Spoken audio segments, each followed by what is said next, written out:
Aitäh, austatud Riigikogu esimees, kallid kolleegid, hea peaminister. Täname vastuste eest, ka paljude vastuste eest, kus me vastuseid ei saanud. Ma kohe alustaksin asjast ja räägime rahast. Üldjuhul on inimestega see, et kui tahad inimestega tülli minna, siis räägi kolmest asjast, kas religioonist, poliitikast või rahast. Ja rahaga me läheme ka tülli. Peaminister väitis, et ta ei taha spekuleerida rahasummade osas, mis on eraldatud immigrantide vastuvõtuks. Ma nimetan just nimelt immigrantideks, kuna me ei tea, kust need inimesed tulevad, miks nad tulevad, kus on nende taust, seega nad on illegaalsed immigrandid, kes ületavad illegaalselt Euroopa Liidu ja Schengeni välispiiri. Rahandusminister käis ka siin vastamas meile riigieelarvega seonduvatel küsimustel ja tema andis palju konkreetsemaid vastuseid meile kui teie.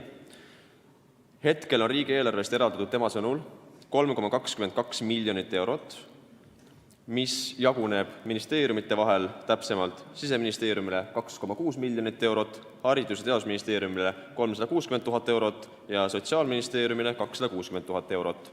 Kuid see 3,22 miljonit eurot on ainult riigieelarvest. Lisaks sellele oli härra rahandusministri sõnul Vabariigi Valitsuse reservfondist vaka alla pandud 3,9 miljonit eurot tulevaste kulude katmiseks, mis on siiamaani hetkel siis läbi hindamata, kuhu see võib kuluda, kuid see summa on eraldatud. Ja kokku tuli see summa 7,04 eurot.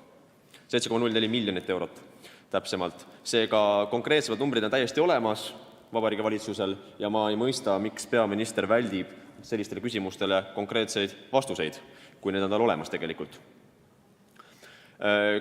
Euroopa Liit on rõhutanud, et iga tuleva inimese kohta kaasneb pearaha 6-10 000 eurot.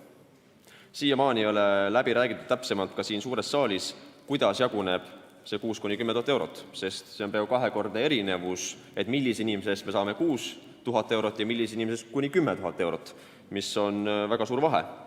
Ja rahanduskomisjonis vastas samuti minister juba konkreetsemalt meie fraktsiooni esimehe Martin Helme küsimusele selle jagamise osas ja öeldi väga selgelt, 6 000 eurot saab selle inimese kohta, kes jagatakse ümber Euroopa Liidu sees ja 10 000 eurot inimese kohta, kes tuuakse Euroopa Liidust väljaspoolt, ehk siis põgenikelaagritest, kas Jordaaniast, Liibüast või mujalt. Kuid seda samuti ei ole avalikult siin välja räägitud. Ma ei tea, miks küll, aga need ei ole spekulatsioonid, vaid need on faktid.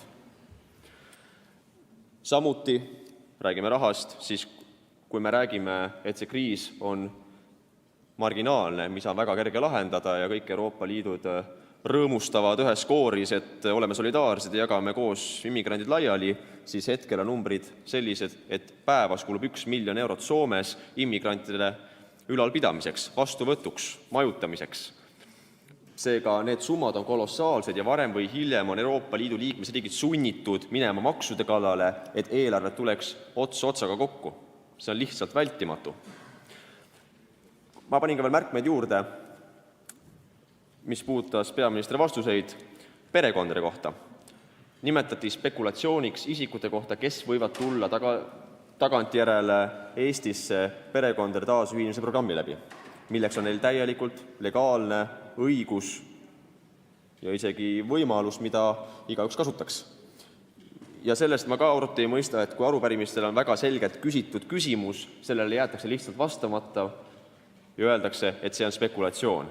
See ei ole ammendav vastus ja ma arvan, et peaminister ei peaks olema sellise suhtumisega jäetakse vastamata otsele küsimusele, mille kohta tegelikult peaks olema kõikidel ministeeriumitel ohuhinnangud olemas. Kui me võtame Euroopa tavalise perekonna, kus perekond koosneb 3, 4 või 5 isikust, ema, isa ja lapsed, siis teatavasti regioonist, kus need immigrandid on pärit, ei ole perekond 4-liikmeline, vaid kordades suurem. Kuid kui me võtame isegi aluseks meie kultuuriruumi ja meie tavad, siis 553 isiku kohta peaks tulema Eestisse juurde veel perekondade taasühinemise programmi läbi 1500–2000 inimest. See on meie kultuuriruumi järgi ja see ei ole spekulatsioon, vaid see on väga, väga tõene number, millest me peaksime lähtuma. Palun lisaaega. Palun lisaaega 3 minutit. Ja seega jällegi juba võib öelda mitu aastat, juba isegi Euroopa Parlamendi valimiste ajal, kus me hoiatasime korduvalt erinevatel debattidel, et immigratsioonilaine jõuab ka Eestisse. Me oleme selle ees vältimatul positsioonil, et me peame selle kokku puutuma niikuinii, siis seda naerdi välja, öelda, et keegi ei taha Eestisse tulla, Eesti valitsus ei võta mitte kedagi vastu. Ja me rääkisime tuhandetest inimestest ja praegu, kui me lööme need numbrid kokku, 553 korda 4 on üle 2000 inimese. Seega need on tuhanded inimesed ja see on jälle osutunud tõeks. Konservatiivse Rahvaerakonna seisukohad, mida me oleme aastaid rääkinud, on jälle läinud tõeks. Nii et siin ei ole midagi spekuleerida, need on lihtsalt numbrid. Võttes kiiresti veel mõne punkti üle, siis peaminister rõhutas, et Euroopa Liit on alati tulnud toime kõikide kriisidega. Kuid samas mõni minut hiljem ta ütles väga selgelt välja, et selline kriis on esmakordne peale teist maailmasõda ja selles on tal õigus. Ja esmakordselt me näeme, et selliste kriiside puhul Euroopa Liit ei tule toime. See lihtsalt ei tule toime, 28 riiki, kel kõigil on omad riiklikud ja rahvuslikud huvid, nad ei suuda ja ei peagi, neil pole mitte mingisugust kohustust alluda Euroopa Komisjoni survele ja hakata tegema seda, mis on kellegi arust solidaarne ja tolerantne. Nad ei pea seda tegema ja nad ei tohiks seda teha. Ja nagu me näeme, paljud riigid, kellel on sirge selg, nad ka seda ei tee. Seda tõestab ka eilne tulemus Poola parlamendi valimistel, kus võitsid ülekaalukalt ja väga võimsalt Poola konservatiivid ja see näitab nii mõndagi meie regioonis, kuhu suund areneb. Ja sellest johtuvalt me eeldame, et Vabariigi Valitsus peaks olema ka valmis selleks, et kui ühel päeval see kriis on jõudnud sellise punktini, kus seda Euroopa Liitu enam ei suuda koos hoida, kus ta lendab lihtsalt õhku, siis mida me siis teeme?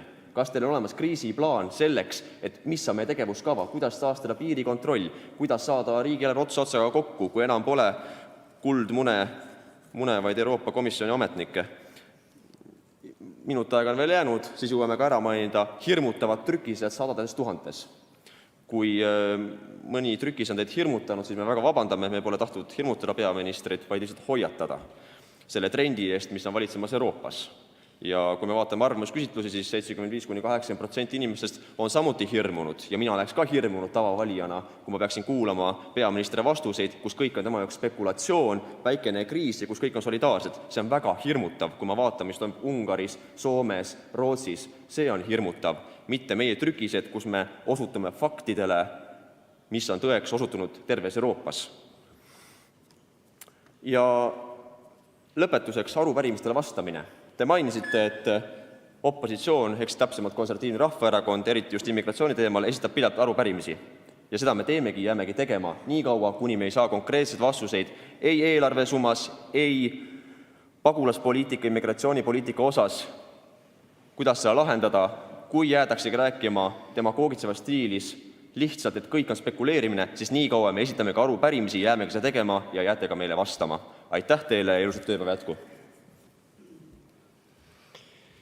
Kas selle päevakorrapunkti